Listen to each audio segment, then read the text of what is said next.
Hello everybody, this is Hollywood Joe from Hollywood World of Sports, coming to you late tonight to talk to you about the 2013 Bound for Glory.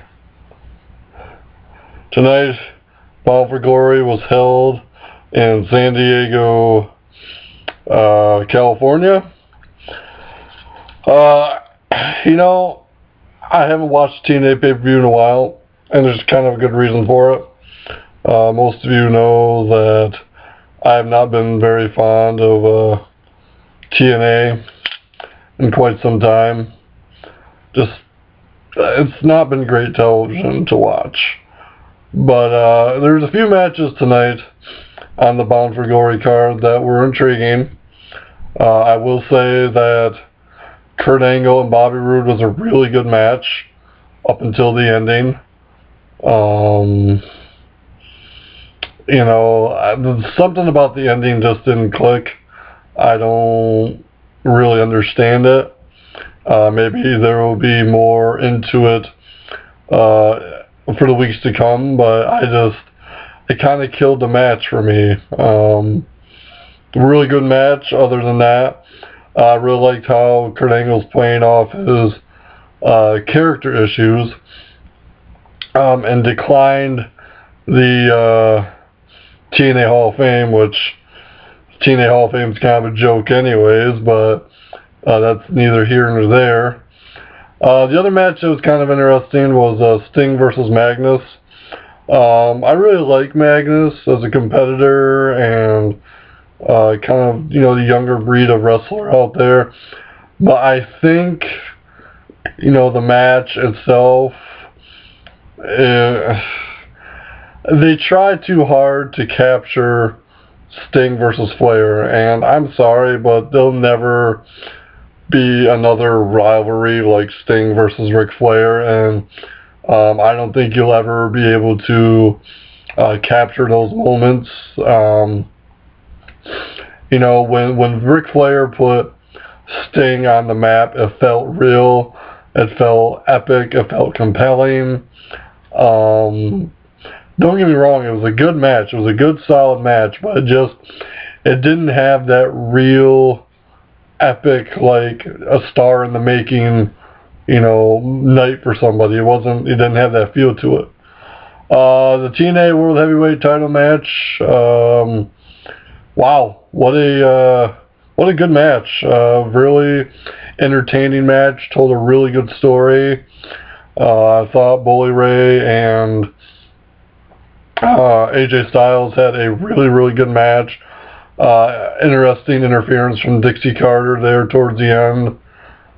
Just an interesting build-up throughout the entire night between the two. So those are some of the good things. Some of the more ridiculous things I didn't really care for. Bromans beating Gunner and Storm for the tag titles. No offense to Robbie E. and Jesse, but they really have no business really being in a ring at this point. I don't think either of them have very much talent. To me, if you were going to put the tag titles back on a heel tag team, Bad Influence would have been a logical choice. Or another logical thing maybe would have been to turn Chavo and Hernandez heel, which would have been, just as easy as believable. Because Chavo and Hernandez have both worked as heels in their careers. So they are believable heels. X Division, Ultimate X, the 5-way match, totally disappointed. To me, it should have been the match of the night, but it wasn't. The fact that they brought a ladder in to the match, to me, totally eliminated the purpose, eliminated the legitimacy, and eliminated the excitement of what an Ultimate X match should be. And it's good that the ladder was used and Velvet Sky was used to get Chris Sabin some heel heat, but a ladder has no business in an Ultimate X match. If they were going to have a ladder he should have had a ladder match, but it was really disappointing. I was expecting more of an epic match out of that, but I guess that's what you get sometimes. What else was there on that paper? Oh yes, Gail Kim wins the TNA knockout title with help from Lady Tappa, or whatever the hell her name is. Very, very stupid storyline with, you know, the Barbarian's niece being the bodyguard for Gail Kim, or so it seems. Sorry, it's already being done, and it's already being done by a better duo in AJ Lee and Tamina Snuka. So that didn't interest me whatsoever. You know, it's funny, is me and my broadcast partner on We Love Lucha, on the podcast I do every week. It's funny that me and my partner Jordan, we always complain about how lackluster WWE pay-per-views are, but when you think about it, why should they be epic? Look at the competition.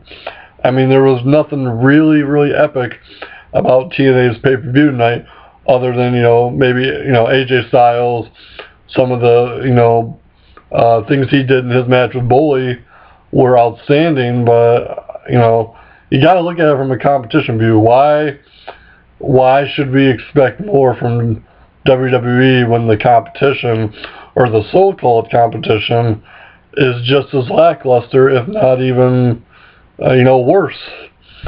But I don't know. TNA, it's kind of in a chaotic scene right now, just because Hogan is gone and Bischoff doesn't have the power, and I think they're really trying to establish what their identity is now, and I think that's why the pay-per-view didn't have the epic feel to it that it should have. But the three matches I mentioned, though, Rude, Angle, Sting, Magnus, and obviously AJ and Bully, decent upper card, was let down by a couple of the finishes. So, you know, that's kind of my take on TNA Bound for Glory this year. Hopefully TNA can start headed in the right direction. I know we all wish it. We all hope for it. I don't know. We'll have to see. Obviously, there's 3 pay-per-views in October this year. Battleground we've already saw. Bound for Glory tonight, and then we have Hell in a Cell next Sunday. So keep tuning in. Hopefully Hell in a Cell beats out both pay-per-views I've seen this month. We'll have to tune in to find out, obviously. But TNA, I don't know. Bound for Glory didn't have that epic feel to it this year. So with that being said, this is Hollywood Joe from Hollywood's World of Sports, your source for all things sports. Remembering, as always, controversy doesn't come without criticism. And for more opinions on pro wrestling, also be sure to check out We Love Lucha on SoundCloud, Twitter, Facebook, all the social media outlets out there. You can hear me and my podcast partner Jordan Francisco rant and rave about everything pro wrestling. So with that being said, have a good night, and remember, don't forget, controversy doesn't come without criticism.